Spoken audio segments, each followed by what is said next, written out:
Athens పట్టణాన్ని పౌలు visit చేసినప్పుడు Athens పట్టణం జనాభా 8,000 జనాభా, అంతే. 8,000 జనాభా ఉన్నటువంటి ఆ పట్టణంలో 32,000 దేవాలయాలు ఉండే. అంటే ఒక్కొక్క మనిషికి 4 దేవాలయాలు ఉండే. అది పరిస్థితి అన్నమాట. అయితే పౌలు ఉన్నటువంటి టైంలో ఏథెన్స్ పట్టణం గురించి ఏమని చెప్తారంటే, రోడ్డు మీద ఎక్కడికి వెళ్ళినా కూడా ఎక్కువగా కనబడేది ముందు దేవాలయాలంట, దాని తర్వాత కుక్కలంట, దాని తర్వాత మనుషులంట. అది విషయం. అంటే మనుషులు అక్కడక్కడ కనబడతారు, దేవాలయాలు ఎక్కువ కనబడతాయి. అంత దేవాలయాలు ఉన్నటువంటి ఆ పట్టణానికి ఒక్కడే వెళ్ళాడు, ఒక్కడే పరిచయం చేశాడు. ఊర్లో ఉన్న వాళ్ళంతా జమాయి, ఏమిరాబాయ్ మాట్లాడుతున్నాం, సెంటర్ రా చూసుకుందాం అని తీసుకొస్తే అక్కడ కూడా ఒక్కడే నిలబడి మాట్లాడాడు. వాళ్ళు ఎంత కఠినాత్ములు అంటే, వాళ్ళు మాట్లాడుతున్నప్పుడు కోపం వచ్చింది అనుకోండి ఎవరికైనా, వచ్చి ద్రాక్షారసం ఇస్తారు తాగుని. ద్రాక్షారసం ఇవ్వడం సార్, కోపం వస్తే అని అంటారు. అది తాగితే చచ్చిపోతారు అనమాట. దాంట్లో తేలు విషయం కల్పిస్తారు. సాక్రటీస్ అనేటువంటి గొప్ప తత్వవేత్తని అక్కడే చంపేసింది. అదే స్టేజ్ మీద పౌలు నిలబడి మాట్లాడాడు. ఎవరికి కోపం వచ్చినా కూడా లేపేస్తారు. కానీ అక్కడ కూడా ఏం టెన్షన్ పడలా, ఒక్కడే వెళ్ళాడు, వాక్యం చెప్పాడు, కొంతమంది మార్మన్స్ పొందారు, వచ్చేసారు. ఇది ఏథెన్స్ పట్టణం వెళ్ళినటువంటి విను. అయితే ఆయన కొరింథు పట్టణం వెళ్ళాడు. కొరింథు పట్టణం కూడా గలీజ్ పట్టణమే. ఎంత గలీజ్ పట్టణం అంటే, కొరింథు పట్టణంలో డయానా అనేటువంటి దేవతకి దేవాలయం ఉంటుంది అన్నట్టు కొండ మీద. ఆ దేవాలయంలో దగ్గర 1000 మంది దేవకన్యలు ఉంటారు. దేవకన్యలు అని పవిత్రమైన మాట. మన యాదగిరి గుట్ట వెళ్తే అట్లాగా అనమాట. దేవకన్యలు అంటే వేశ్యలు అనమాట, ప్రాథమికంగా వ్యభిచారులు. అమ్మా నాన్నలు ఏం చేస్తారంటే, పుట్టిన అమ్మాయిని తీసుకొచ్చి దేవాలయంలో పడేస్తారు. వాళ్ళే శరీరాన్ని నమ్ముకొని బతుకుతారు అనమాట. అయితే ఈ దేవకన్యకలకి ఒక పేరు ఉంటుంది, ఏమనంటే వాళ్ళతో ఒక రాత్రి పడుకుంటే పరలోకంకి వెళ్ళిపోతామని. అందుకని మస్తు డిమాండ్ ఉంటుంది అనమాట. సో ఆ విధమైనటువంటి దేవకన్యలు తిరుగుతూ ఉండేవాళ్ళు అనమాట కొరింథు పట్టణంలో. మీకు కొరింథు పట్టణంలో పౌలు భక్తుడు ఒక రూల్ చెప్పారు, ఆడవాళ్ళు ఎప్పుడు ముసుగు కప్పుకోవాలి అని. అంటే ఇప్పుడు మీరు కప్పుకోకపోతే ఏం టెన్షన్ పడద్దు, చెప్తున్నా అక్కడ ఎందుకు వచ్చింది రూల్ అనేది అని. అంటే ఏంటంటే, సాయంత్రం 4 అయితే కనుక ఆడవాళ్ళు 2 రకాలుగా తిరుగుతారు. కొంతమంది నెత్తి మీద కప్పుకొని తిరుగుతారు, కొంతమంది నెత్తి మీద కప్పుకోకుండా తిరుగుతారు. నెత్తి మీద కప్పుకొని తిరిగారంటే వాళ్ళు మర్యాద కలిగిన స్త్రీలని, నెత్తి మీద కొంగు లేదని అంటే కనుక వాళ్ళు వేశ్యలని, వాళ్ళు బేరం ఆడుకుంటారు అనమాట. సో మీరు ఒక నెత్తి మీద కప్పుకోకపోతే మిమ్మల్ని అది అనుకుంటారేమో అని భయం అనమాట ఆయనకి, పౌలకి. అందుకని కప్పుకోమన్నాడు. అంటే ఇండియాలో కాదు, మీరు టెన్షన్ పడి కప్పేసుకోవద్దు. ఇప్పుడు చెప్తున్నాను అసలు, అంటే అది ఎందుకు వచ్చింది అని చెప్తున్నా. ఓకే, అది దానికి కారణం, బ్యాక్గ్రౌండ్, దాని యొక్క బ్యాక్గ్రౌండ్ అది. సో అంత గలీజ్ పట్టణం అన్నమాట. అయితే ఆ పట్టణానికి పరిచర్యకి వెళ్ళాడు పౌలు భక్తుడు. కొరింథు పట్టణంలో మస్తు పరిచర్య చేశాడు, 18 నెలలు పరిచర్య చేశాడు. ఒక సంఘానికి అతి ఎక్కువ ఉత్తరాలు పౌలు ఏ సంఘానికి రాశాడంటే కొరింథు సంఘానికే. మనకి బైబిల్లో 2 ఉత్తరాలు ఉన్నాయి. అయితే ఇంకో ఉత్తరం కూడా రాశాడు, అది ఎక్కడో పోయింది. అది అంటే లేదా పరిశుద్ధాత్ముడు ఇంపార్టెంట్ కాదనుకున్నాడేమో, పెట్టలేదు. అయితే 3 ఉత్తరాలు రాశాడు. ఒక సంఘానికి 3 ఉత్తరాలు రాసింది ఈ ఒక్క సంఘానికే. పైగా పెద్ద ఉత్తరాలు రాశాడు, 16 అధ్యాయాలు 12 అధ్యాయాలు పెద్ద ఉత్తరాలు రాశాడు.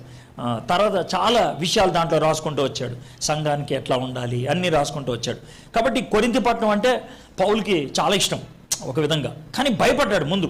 ఇంత భయపడ్డాడంటే, అక్కడికి వెళ్ళి పరిచర్యకి దిగి కొన్ని దినాలు పరిచర్య అవ్విందో లేదో ప్రార్థన చేశాడు.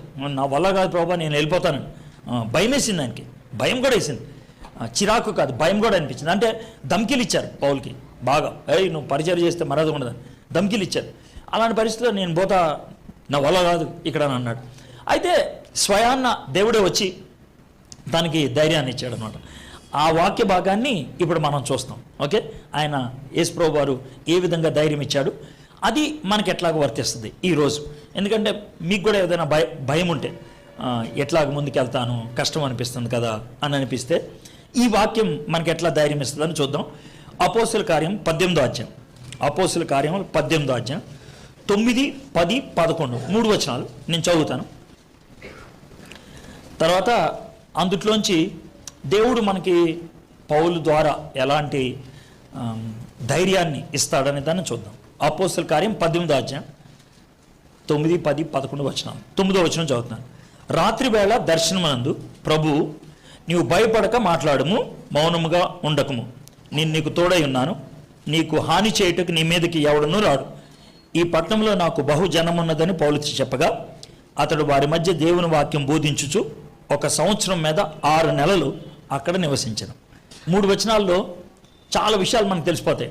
మనవాడికి భయం వేసింది, కాముష్ అయిపోయాడు, ఇంటికి వెళ్ళిపోదాం అనుకున్నాడు, చాలా స్పష్టంగా అర్థమవుతుంది కదా. అయితే అలాంటి పరిస్థితుల్లో దేవుడు మాట్లాడాడు, మనవాడికి ధైర్యం వచ్చింది, నోరు తెరిచాడు, పరిచయం చేశాడు, 18 నెలలు ఉన్నాడు. అన్ని విషయాలు అక్కడ అర్థమైపోతుంది కదా చాలా స్పష్టంగా. అంటే భయం వేసి వెళ్ళిపోయే ఆయన 18 నెలల నుండి పరిచయం చేశాడు. ఆయన పరిచయం చేసి పెద్ద సంఘాన్ని స్థాపించాడు, 3 ఉత్తరాలు రాశాడు.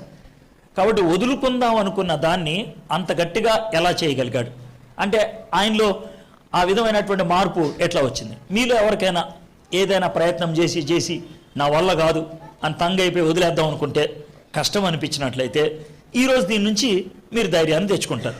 నేనేమంటానంటే చాలాసార్లు దేన్నైనా ప్రయత్నం చేస్తున్నా రావట్లేదంటే ఈ రెండిట్లో ఏదో ఒకటి కారణమే ఉండాలి. ఒకటి, అది చాలా విలువైంది ఉండాలి. చాలా విలువైంది పుక్కట్లో రాదు, చాలా కష్టపడితే కానీ రాదు, అదన్నా అయి ఉండాలి. రెండోది, అది చాలా దరిద్రమైంది అయినా అయి ఉండాలి.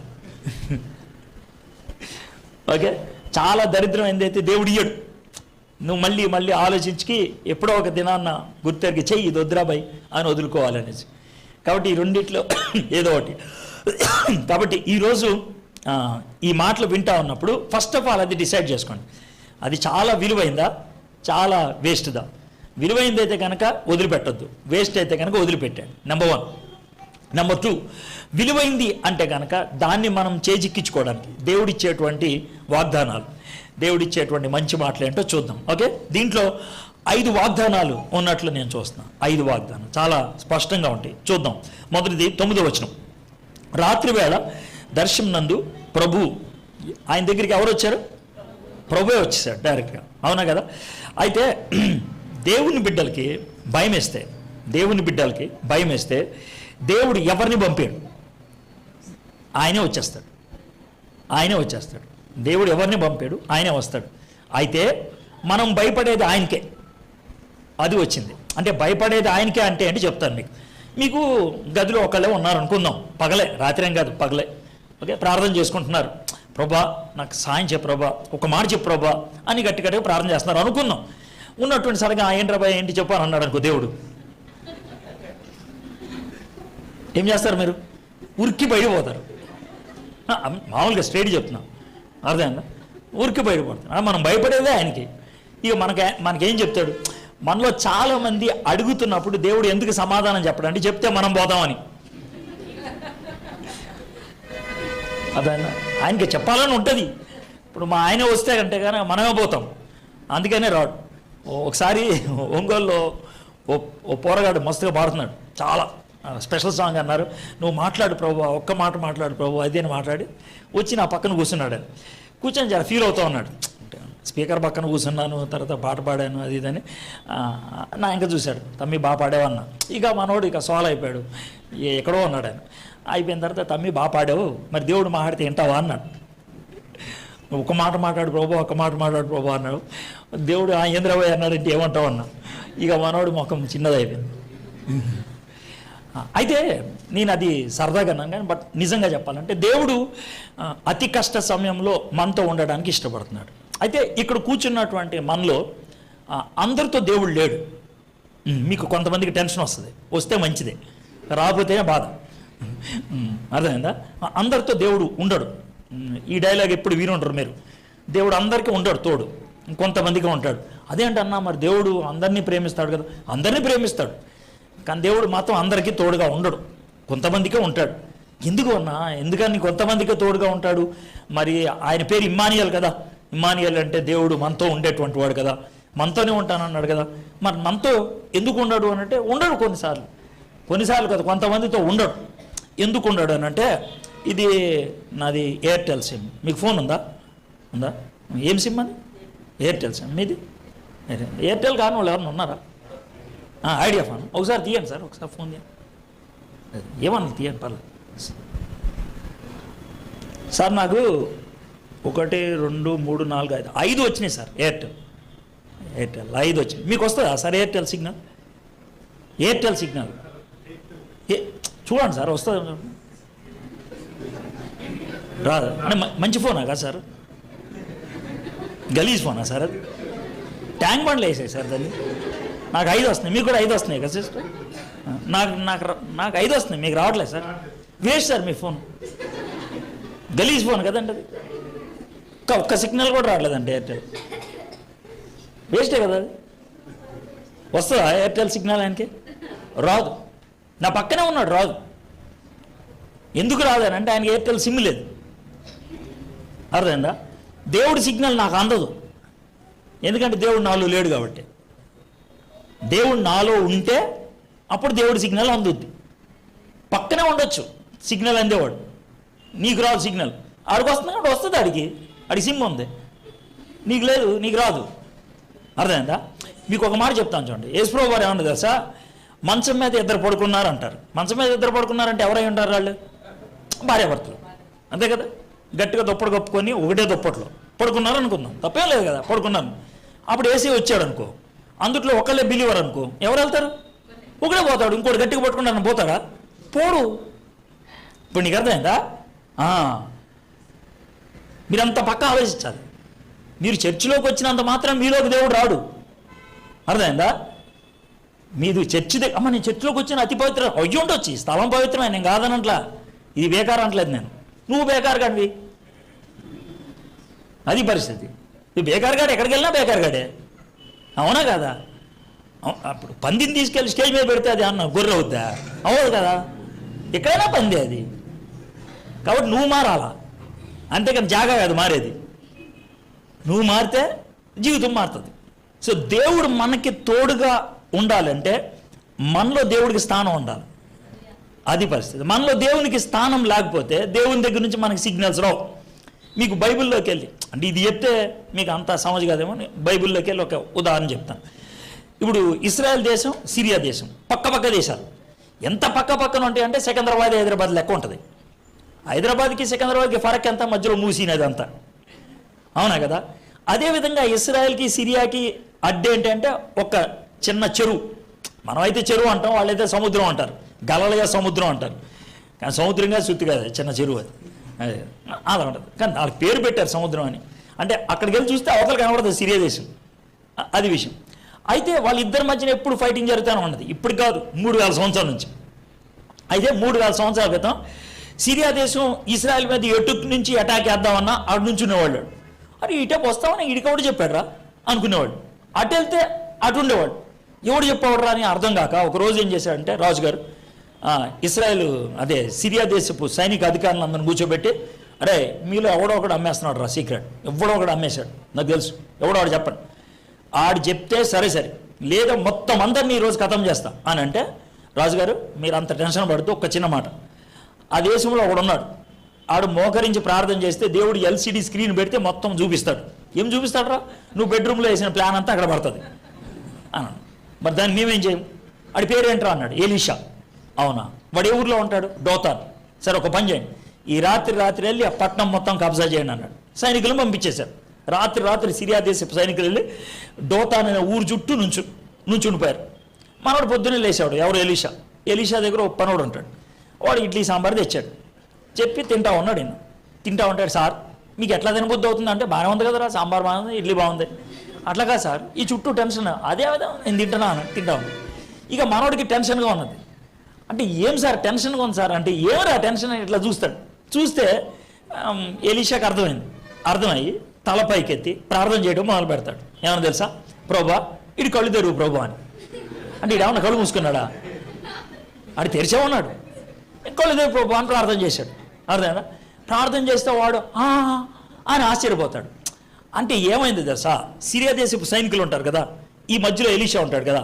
సిరియా దేశపు సైనికులకి ఎలీషాకి మధ్యన అగ్నిరథాలు ఉన్నాయి. అయితే ఆడికి ముందు కనబడలా. ఎప్పుడైతే కళ్ళు తెరమన్నాడో తెరిసిన తర్వాత కనబడ్డాయి. అర్థమైందా? అంటే ఆ రథాలు అప్పుడు వచ్చాయా? ముందే ఉన్నాయి, కానీ వానికి అప్పుడు కనబడ్డాయి. ఇప్పుడు నీకు అర్థమైంది కదా? అంటే ముందు ఎలీషా కనబడ్డాయి, ముందు పనోడు కనబడ్డాయా?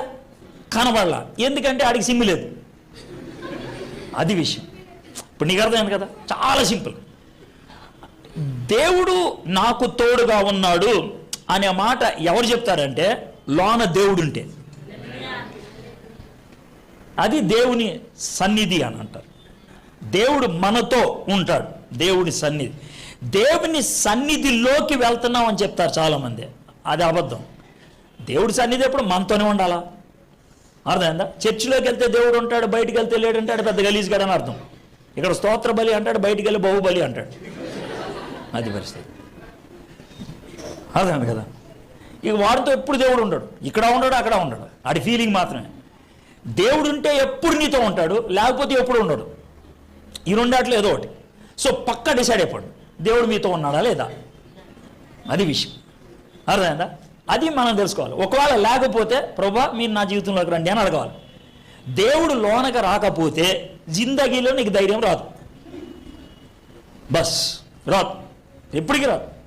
జిందగీలో ఎప్పుడు కూడా ఖుషిగా ఉండను.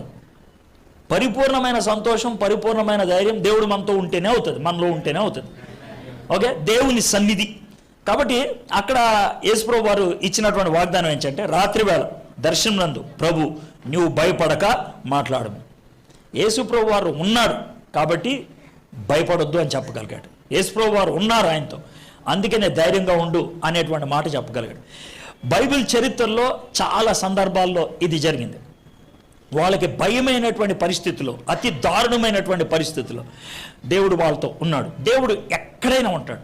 దేవుడు విడిచిపెట్టేటువంటి జాగా లేదు. అర్థమైందా? పాల్వంచులో నేను ఇంజనీరింగ్ చదివేటప్పుడు ఒక 8 నెలలు ఒక ముస్లిం సోదరుడితో కలిసి రూమ్లో ఉండేవాడిని. మా హాస్టల్ రూమ్స్ ఉంటాయి కదా. అయితే నేను అప్పటికే యేసుప్రభుని అంగీకరించిన కాబట్టి తొలి దినాలు కదా, బైబిల్ బాగా చదివేటోడిని. కాకపోతే వాదించలాడతాం, ఎందుకంటే మనకు అప్పుడప్పుడే దినాలు కాబట్టి వాదించట్లా, చదువుకునేవాడు. వాడు కూడా బాగా ఖురాన్ గిరాన్ చదువుకునేవాడు, నమాజ్ చేసేవాడు, అన్నీ చేసేవాడు. ఇలాంటిది వేసుకునేవాడు, వేసి ఆడు నమాజ్ చేసేవాడు. ఇది పరిస్థితి. అయితే నేను ప్రతి బుధవారం బైబిల్ స్టడీకి వెళ్ళేవాడిని సాయంత్రం 5 గంటలకి. ఒకరోజు నిద్రపోతున్నాను బుధవారం. వాడు 4:45 ఎంత అయింది, లేపాడు. అరే బైబిల్ స్టడీకి వెళ్ళవా అన్నాడు. అంటే లేచి గబగబా ముఖం కడుక్కొని నేను బైబిల్ స్టడీకి వెళ్తాను. ఇదే బైబిల్ అనుకోండి, బైబిల్ ఇట్లా పెట్టుకొని పోతున్నాను. అయితే మా రూమ్ బయట టాయిలెట్స్ ఉంటాయి. నాకు టాయిలెట్ వెళ్ళాలనిపించి అట్లాగే వెళ్ళిపోయాను టాయిలెట్కి. వెళ్ళి బయటకు వచ్చేసిన ఓ 2 మినిట్ తర్వాత వాడు బయట నుంచొని ఉన్నాడు.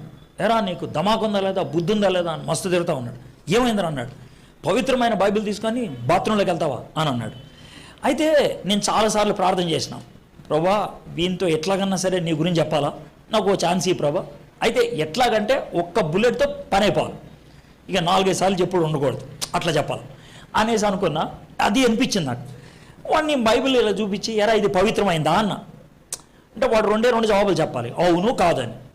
అవును అన్నాడు అనుకో, దారా మన ఇద్దరం కూర్చోవుతాం అంట, పవిత్రమైనదే చదవాలిగా. కాదు అన్నాడు అనుకో, ఎందుకు అంత ఒరుతున్నావు అంట. ఇప్పుడు ఏది చెప్పినా కూడా ఆడికి డౌటే. ఇక ఆడు సైలెంట్ అయిపోయాడు. నేను బైబిల్ స్టడీకి వెళ్ళి వచ్చేసిన. ఏదో అంటే తర్వాత ఆడు అట్లా కూర్చొని అన్నాడు. ఏంటి అట్లా కొన్నావు అన్నాడు. అరే నువ్వు అడిగిన ప్రశ్నకి నాకు ఏం చెప్పమంటావురా, అవును అంటే ఒక మాట, కాదంటే ఒక మాట, ఎట్లా అన్నాడు. అరే ఏం లేదురా, ఇది చాలా చాలా ఈజీరా అన్నాడు. ఏందిరా అన్నాడు. ఏం లేదురా బాయ్, నువ్వేమని నమ్ముతావు, ఏదో దినాన్న మహమ్మద్ మళ్ళీ వచ్చి తీసుకుపోతాడని నమ్ముతావు, అవునా? నేను నమ్మేదేంటి తెలుసా, ఏదో దినాన్ని ఏసీ వచ్చి తీసుకుపోతాడని. అర్థమైందా? నువ్వు నేను నమ్మేది ఒకటే. అయితే నువ్వు నేను నమ్మేది ఇంకోటి ఏంటంటే, మహమ్మద్ చెప్పిరాడు, ఏసే చెప్పిరాడు, ఎప్పుడు వస్తాడో తెలియదు. అరే ఒక్క మాట చెప్తున్నాను రా, నువ్వు బాత్రూంలో ఉన్నప్పుడు మహమ్మద్ వచ్చాడు అనుకో, అనుకుందాం, వీడు కడుక్కోలేదని నువ్వు పోతాడా? చెప్తున్నావు. నువ్వు సబ్బు రాసుకున్నావు, అప్పుడే వచ్చిండు, ఈడు నీళ్ళు పోసుకోలేని పోతాడా కదా? నువ్వు నమాజ్కు పోయేటప్పుడు కడుగుతావు, అది పరిశుభ్రత. అది కాదు కావాల్సింది, పరిశుద్ధత కావాలి. పరిశుభ్రత బయట ఉంటుంది, పరిశుద్ధత లోన ఉంటుంది. అది ఫరక్. అర్థమైందా? నువ్వు ఏం తోమితే ఏమవుతుంది, అది బయట తోముతావు, నువ్వు లోన అయితే ఏమవుతుంది కదా, లోన తోమేది ఆయన. సో అది ఉండాలి. దేవుని సన్నిధి అనేది లోనకి సంబంధించింది, బడికి సంబంధించింది కాదు. అయితే ఒక్క మాట ఏంటంటే, పరిశుద్ధంగా ఉండేవాడు పరిశుభ్రంగా ఉండడానికి ట్రై చేస్తాడు వీలైనంత మటుకు. ఎందుకంటే మన మైండ్ ఏదైతే ఉందో అది ఫేస్ చూపిస్తుంది కదా. అర్థమైందా? వాడు గలీజుకుంటూ నేను చాలా పరిశుద్ధంగా ఉన్నానంటే ఆడు మన చెవులో పువ్వు పెడుతున్నాడు అని అర్థం. అది విషయం. కాబట్టి అది ఆలోచన. సో దేవుని సన్నిధి మొదటి మనకి ధైర్యాన్ని ఇచ్చేది దేవుడి సన్నిధి. రెండోది ఏంటో మళ్ళీ చూద్దాం. అతడు మళ్ళీ చదువుతున్నాను. రాత్రి వేళ దర్శనం నందు ప్రభువు నీవు భయపడకము, మాట్లాడము, మౌనముగా ఉండకము, నేను నీకు తోడై ఉన్నాను. రెండోది ఆయన చెప్పింది ఏంటంటే, నేను నీకు తోడై ఉన్నాను, నేను నీతో ఉంటాను, నీకు ఏ హాని జరగదు, నీ మీదకి ఎవడును రాడు. యేసయ్య ఏమని చెప్తున్నాడు అంటే, నీకు ఇప్పుడు ఏదైతే హాని జరుగుతుందో దాని గురించి నాకు ముందే తెలుసు, దానికి కావాల్సినటువంటి అన్ని కూడా నేను సిద్ధపరిచా, నేను ఇస్తా. దీన్నే మనం ఏమంటాం అంటే సంపద అంటాం. సంపద అని అంటే ముందుగా దేవుడు కూర్చిపెట్టింది. మనకి అటాక్ వచ్చిందా దేవుడు బుర్రగొక్కోడు. అటాక్ రాక ముందే దానికి కావాల్సిన పరిష్కారం ముందు ఆలోచిస్తాడు. ఒక చిన్న ప్రశ్న చెప్తాను, ప్రశ్న అడుగుతాను. యేసు ప్రభు వారు భూమి మీదకి వచ్చి సిలువ మీద చనిపోవాలి అని ఎప్పుడు నిర్ణయించాడు? చెప్పండి, పర్లేదు, కరెక్టే, మీరు చెప్పింది కరెక్టే, విన్నాను, నా ఈ పాము చెవులు. జగత్తు అంటే పాపం చేసిన తర్వాత డిసైడ్ అవ్వాలా, అర్థమైందా? మనిషిని చెయ్యక ముందే ఈ మనిషిని చేస్తాను, ఆడు పాపం చేస్తాడు, ఆడు పడిపోతాడు, పడిపోతే ఆయన ఏం చేయాలని ముందు డిసైడ్ చేశాడు ఆయన. ఎంత సూపర్ చూడండి. కాబట్టి ఈరోజు నీకు వచ్చే సమస్య గురించి దేవుడు సమస్య వచ్చిన తర్వాత బుర్రగొక్కోడు, సమస్య రాకముందే డిసైడ్ చేస్తాడు ఆయన. అవునా కదా? సమస్య రాకముందు. ఇప్పుడు నన్ను మీటింగ్ పిలిచారు, అర్థమైందా? మీటింగ్ పిలిచి ఆయన మస్తు ఇంట్రడక్షన్ ఇచ్చాడు, హడావుడి చేశాడు, అంతా చేశాడు. అవునా కదా? ఎందుకనంటే దానికి ముందే ఆయన సిద్ధపడ్డాడు. మామూలు మనిషి ఇంత సిద్ధపడితే అర్థమైందా, దేవుడు ఇంకెంత సిద్ధపడాలి? అర్థమైందా? ఆయన మీటింగ్కి నన్ను పిలిచినప్పుడు, అన్న నీ మైక్ నువ్వు తెచ్చుకో అన్నాడా? మైక్ ఇచ్చిందా లేదా? ఇది సంపద.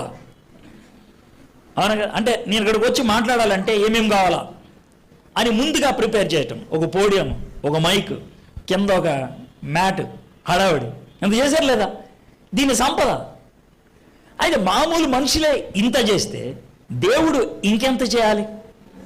అవునా కదా?